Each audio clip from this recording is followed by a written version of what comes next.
নমস্কাৰ সকলোকে। আজি বনালোঁ টেঙাৰ দাইল। টেঙাৰ দাইলখন সকলোৰে প্ৰিয় নহয়নে? আৰু মইনো কি টেঙা দি বনালোঁ সেয়া আপোনালোকে চাই থাকক, শেষলৈ গম পাব। আজিৰ থালিত আছিল আমাৰ সৰু আলু, সৰু বেঙেনাৰ ভাজি আৰু আছিল বিলাহীৰ চালাড। এয়া মই সৰু আলু বেঙেনা ভাজিখন খুব সুন্দৰকৈ ভাজি ল'লোঁ এনেদৰে খুব কমকৈ তেল দি। তাৰপিছতে আমাৰ আছিলে এয়া টেঙাপাত। এই টেঙাপাত হয়তো সকলোৱে চিনিয়ে পাইছে। এয়া মই অলপ ফোৰণ দি পেলাই ধুনীয়াকৈ পিঁয়াজ আৰু শুকান জলকীয়া দি বনাইছোঁ। টেঙাপাতখিনি এনেই কিয় ভাল লাগে জানে? সোনকালে গলি যায়, সেইটো কাৰণে এয়াপাত টেঙা ভাল লাগে আৰু টেঙাও বহুত হয়। এয়া মই মগু দাইলৰ সৈতে দিছোঁ আজি টেঙা, আৰু দিছোঁ তাতে ওলকবি দুটুকুৰমান দি দিছোঁ। এয়া আমাৰ থালি আজি ৰেডি হৈ গ'ল।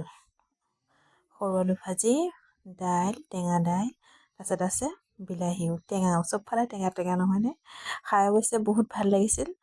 আৰু কেনেকুৱা পালে আজি থালিখন জনাবলৈ নাপাহৰিব। আজিলৈ আহিছোঁ সকলোকে, বাই বাই।